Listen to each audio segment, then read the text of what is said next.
কিন্তু সরকার আপনার কথাবার্তা দিয়া সুন্দর সুন্দর কথাবার্তা দিয়া বরাবর এটা দিব সেটা দিব, আসো কাছে আসো, এসব করি করি চুরি ডাকাতি গুন্ডামি রাহাজারি দিয়ে সবকিছু করে, কিন্তু আমাদের মধ্যে সেটা নাই।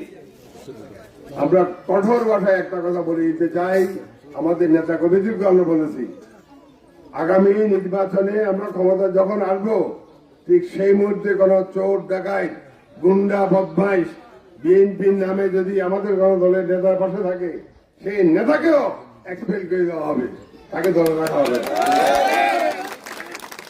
শয়তানের আড্ডা আর হতে পারবে না, ভালো মানুষকে নিয়েই সংসার করে দিতে হবে।